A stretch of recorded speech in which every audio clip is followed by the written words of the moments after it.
Hello,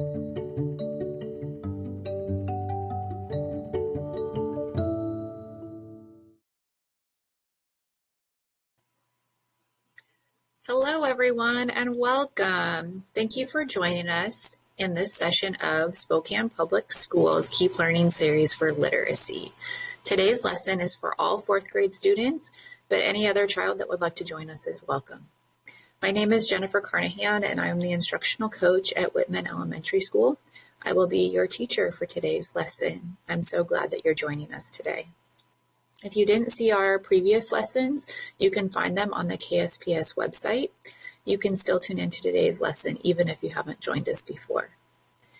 Today we will be learning about point of view in a text. We will also be talking about perspective, reading a text called The World According to Humphrey. This text was written by Betty G. Burney and is illustrated by Terry Farrell Gittens. I have adapted today's text to make sure that it fits into our lesson. For today's lesson, you will need a piece of notebook paper and a writing tool. I will give you a moment to gather your supplies.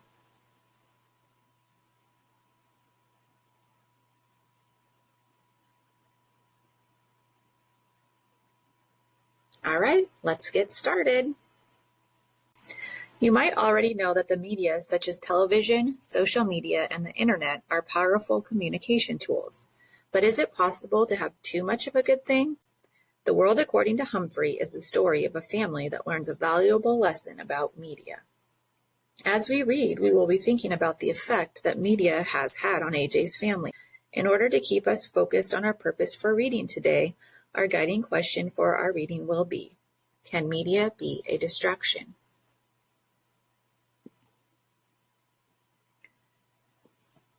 There are three literary terms that I would like to introduce you to before we begin reading. The first is point of view. Point of view is the standpoint from which a story is written. When the narrator is also a character in the story is written from first-person point of view. The second term is perspective. Readers see and experience the events and feelings about a character through a certain point of view, which is called a perspective. The character's perspective is a lens through which readers observe characters, events, and happenings. Today, we will be taking notes on the narrator's perspective. In order to do this, we will be making some inferences and providing text evidence. Inference, the process of drawing a conclusion from supporting evidence. It's when you go beyond the evidence and reach a conclusion. To keep track of our thinking as we read, we will be writing down notes on a graphic organizer. If you don't have the printed graphic organizer, you can make yours now. All right, let's begin reading. The kids in Mrs. Brisbane's class love taking care of their hamster, Humphrey. The weekends are especially fun because one of them takes Humphrey home. This weekend, the lucky student is AJ. The bus let us off close to AJ's house. It was a 2-story old house with a big porch. As soon as I entered, I got a warm welcome from AJ's mom, his younger brother, Ty, his little sister, Dee Lee, and his baby brother, Bo. Anthony James, introduce us to your little friend, his mom said, greeting us. Anthony James. Everybody at school called AJ by his initials, or just AJ. This is Humphrey, he answered. Hello, Humphrey, said Miss Thomas. Now take Humphrey into the den and get him settled. Mrs. Brisbane called him Lower Your Voice, AJ, because AJ always talked extra loud in class. I soon noticed that everybody at AJ's house talked extra loud. They had to, because in the background the TV was always blaring. Now every house I've been in so far has had a TV, and I've enjoyed some of the shows I've seen.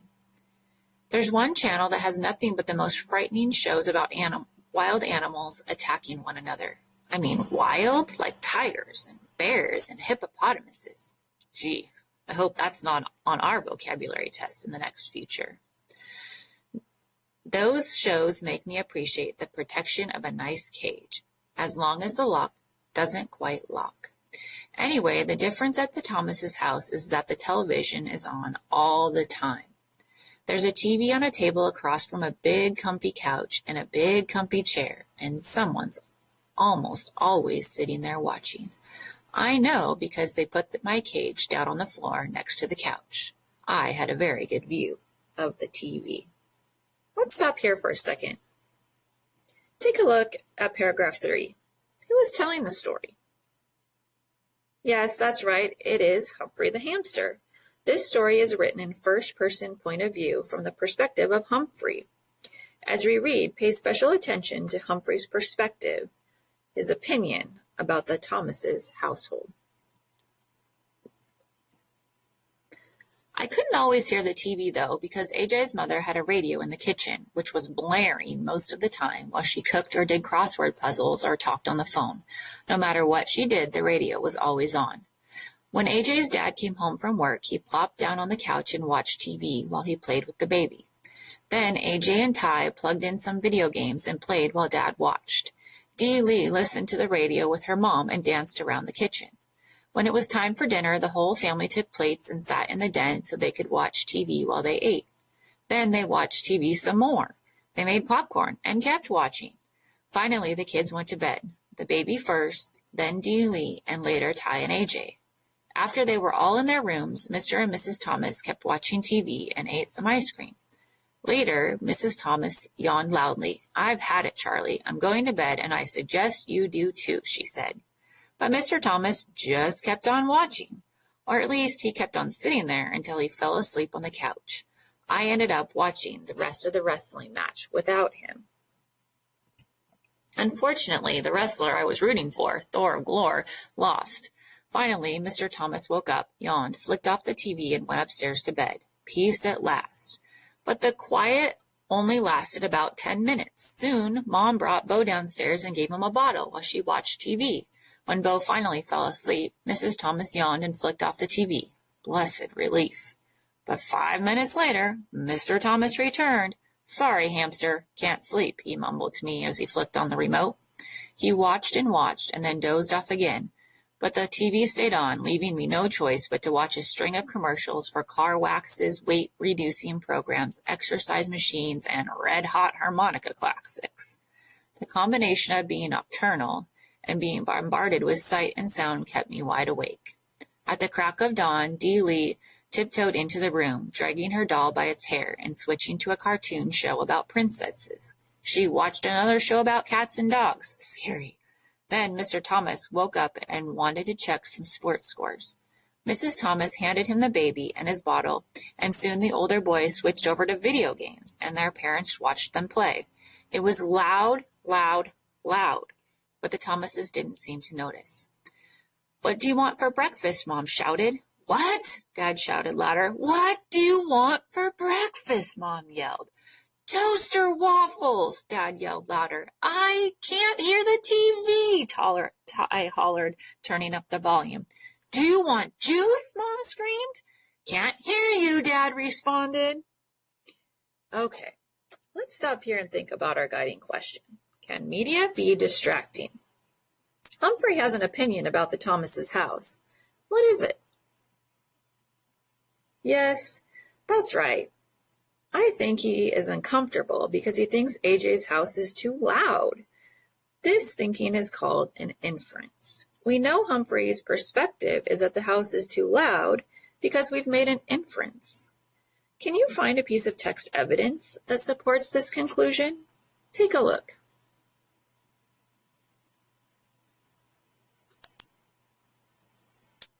Here in red is some text evidence that I found. In the text it says, "It was loud, loud, loud," but the Thomases didn't seem to notice. Did you find that too? Humphrey does not say the words, "it was too loud," but we can infer he thinks it was too loud because he repeats the word loud 3 times to emphasize. Go ahead and record these ideas down in your graphic organizer, just like I have done here. I've written down, Humphrey is uncomfortable because he thinks AJ's house is too loud. I've also written down the text evidence, and I've cited my source as paragraph 20. Let's continue reading. And so it went. With each new question, the sound on the TV would be turned up higher and higher until it was positively deafening. Then Mom switched on her radio. The Thomases were a perfectly nice family, but I could tell it was going to be a very long and noisy weekend unless I came up with a plan.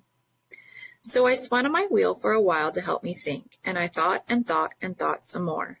And then it came, the big idea. I probably would have come up with it sooner if I could have heard myself think. Around noon, the Thomases were all watching the football game on TV, or rather, Mr. Thomas was watching the football game on TV while AJ and Ty shouted questions at him. Mrs. Thomas was in the kitchen listening to the radio and talking on the phone.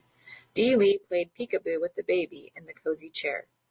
No one was watching me, so I carefully opened the lock that doesn't lock on my cage and made a quick exit. Naturally, no one could hear me skittering across the floor as I made my way around the outside of the room, over to the space behind the TV cabinet. Then with great effort, I managed to pull out the plug, one of the most difficult feats of my life. Maybe you're making some predictions here.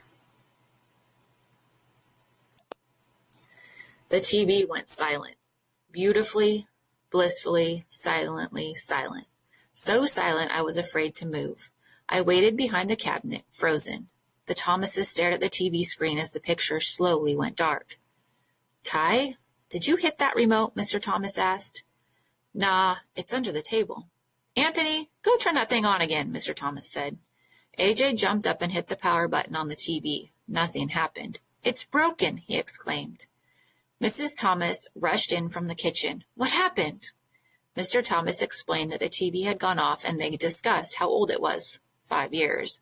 Whether it had a guarantee, no one knew, and if Mr. Thomas could fix it. He couldn't.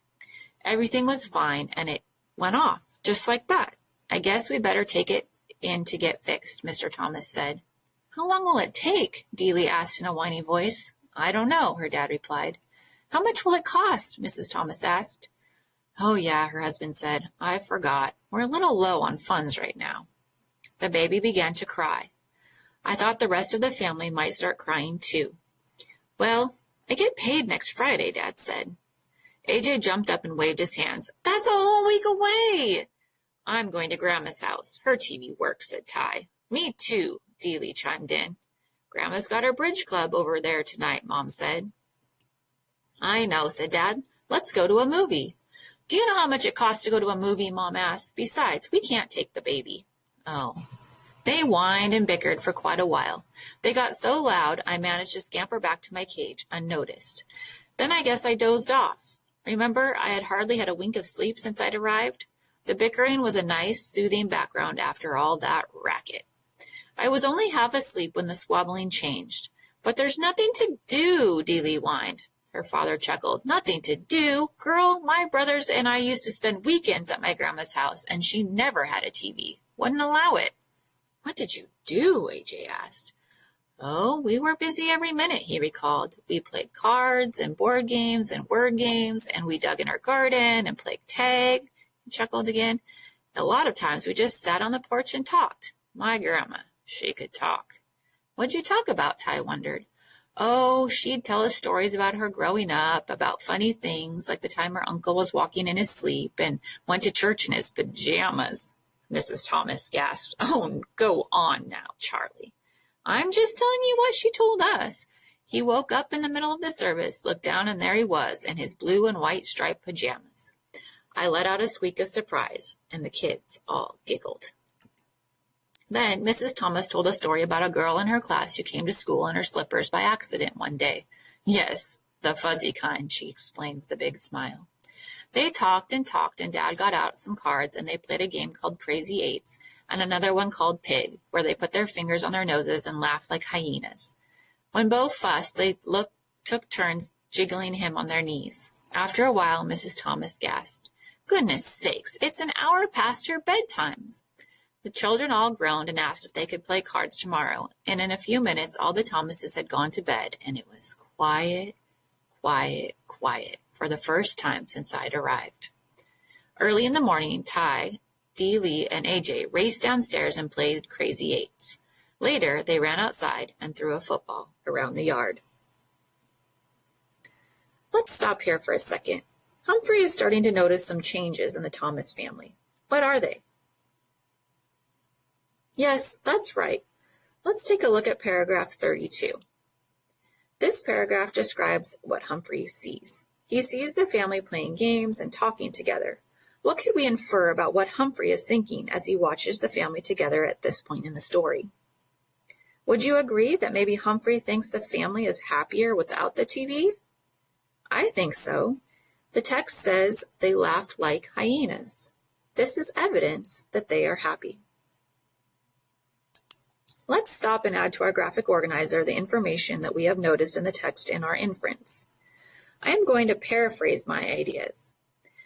That means that I don't copy them word for word, but I do use important vocabulary from the text. Sometimes it gets too long to write down text evidence word for word. This is when it's a good time to paraphrase. Just make sure that you use the important vocabulary from the text. I will also make sure that I still cite my text evidence by writing down the paragraph where I found my information.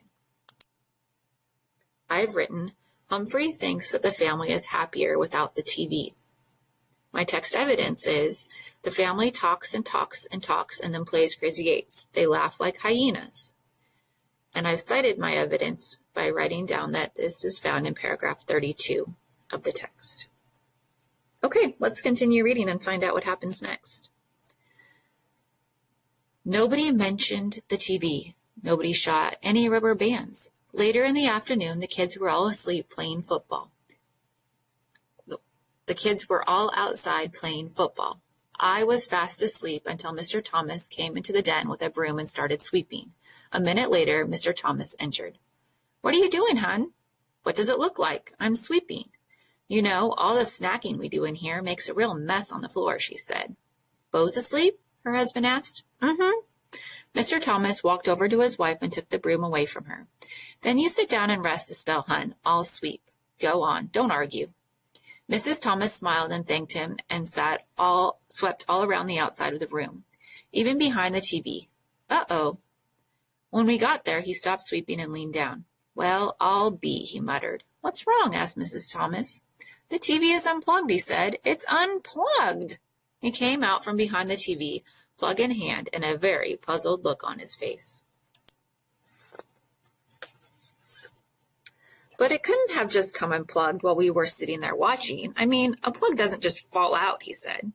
Plug it in, see if it works, his wife told him. Well, you guessed it, the TV came on as bright and loud as ever. I don't get it, Mrs. Thomas muttered, but at least we don't have to pay to get it fixed. Mrs. Thomas stared at the screen for a few seconds, then glanced out the window at the kids playing happily outside. Charlie, what do you say we keep it unplugged for a couple more days, she asked. We just won't tell the kids. Mr. Thomas grinned. Then he bent down and unplugged the TV. Couldn't hurt, he said. He put down the broom and sat on the couch near his wife, and the two of them just sat there in the den giggling like, stop giggling, Gail. Suddenly, Mr. Thomas looked over at me. You don't mind a little peace and quiet, do you, Humphrey? No, no, no, I squeaked, and I promptly fell asleep. Okay, now that we've finished, let's stop here and take a look at this page.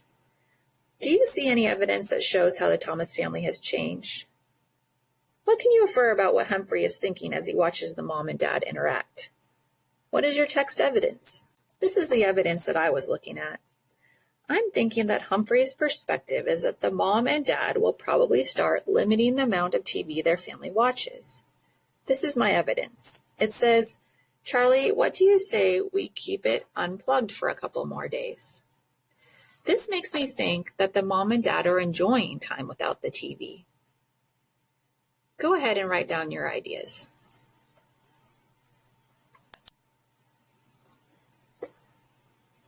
Remember our guiding question, can media be a distraction? We have already recorded some of our inferences with text evidence from the story. But if you didn't have time to finish, feel free to go back and finish your thinking. I would like for you to have 2 to 3 inferences and pieces of text evidence to support your thinking.